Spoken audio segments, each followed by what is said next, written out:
जय हिंद। आइए हम अभी पॉलिटिकल साइंस और इंटरनेशनल रिलेशन का एक क्वेश्चन जो है समझने का प्रयास करेंगे।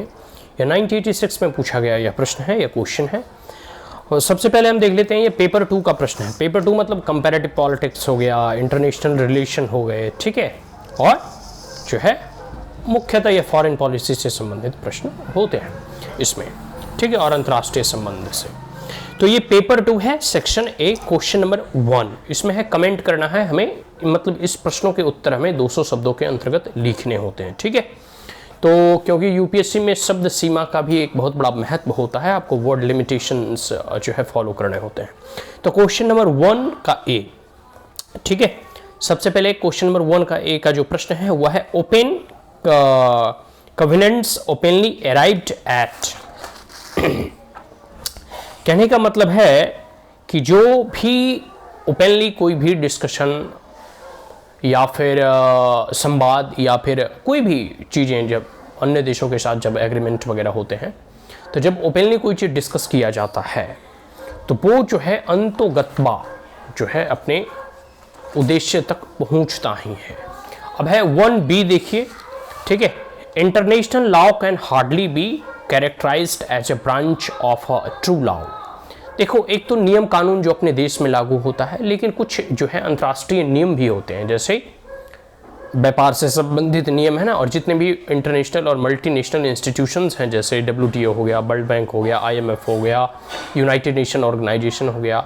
तो देखो, समुद्र से संबंधित हमारे कुछ नियम हैं, ठीक है, क्योंकि समुद्र जैसे किसी भी एक कंटिनेंट और देश का भूभाग अगर समुद्र से सटा हुआ है, जैसे भारत को ही एक एग्जाम्पल ले लो, तो कितने किलोमीटर तक भारत वहाँ जो है अपना जुरिडिक्शन दिखा सकता है, और उसके बाद एक सीमा के बाद फिर अंतर्राष्ट्रीय नियम कानून वहाँ लागू होते हैं, ठीक है।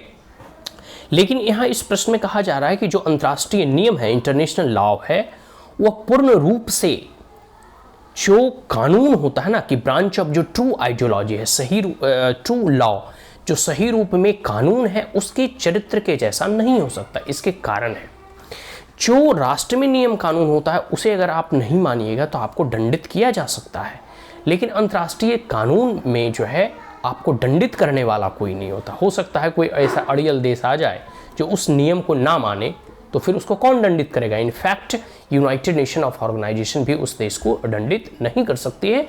और फिर जो है, जैसे अभी एक एग्जाम्पल और ले लो कि साउथ चाइना सी में चाइना जो है क्लेम करता है, वो अपना टेरिटोरियल सोवेरेनिटी के तौर पर उसे क्लेम करता है।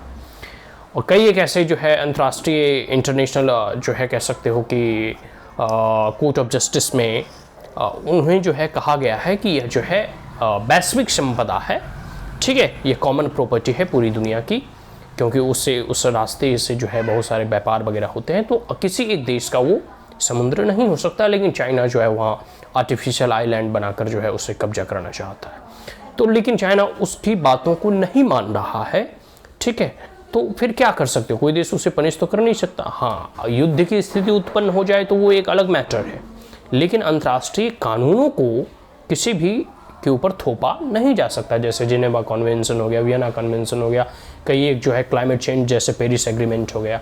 भारत मान लो, या फिर अभी देखो ट्रंप जब अमेरिका के राष्ट्रपति थे तो उस पेरिस समझौते से उन्होंने अपने आप को बाहर कर लिया, ठीक है, बाइडेन आए फिर अंदर चले गए।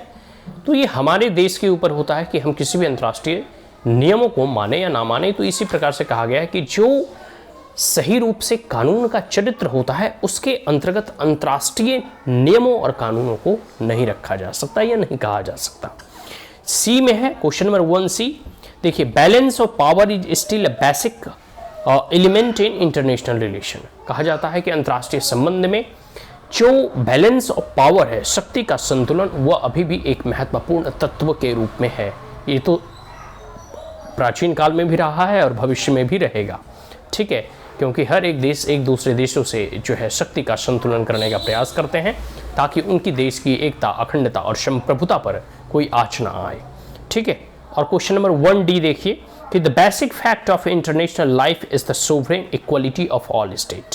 कहने का मतलब है कि जो अंतर्राष्ट्रीय जीवन है उसमें जो है सोवरेन इक्वलिटी, कहने का मतलब है कि चाहे कोई छोटा देश हो या बड़ा देश हो, सभी अगर एक संप्रभुत्व राष्ट्र हैं तो सबको बराबर सम्मान और मान मिलना चाहिए, ठीक है, सबको एक नज़रों से देखा जाना चाहिए। तो इसमें यही कहा जा रहा है, ठीक है, कि अंतर्राष्ट्रीय जीवन में सभी संप्रभुत्वशाली गणराज्य का जो है मान बराबर है। ठीक है, तो ये क्वेश्चन नंबर 1 कंप्लीट हो गया। इसके अंतर्गत 4 प्रश्न थे, इसमें से आपको 3 प्रश्नों के उत्तर देने हैं 200 शब्दों में।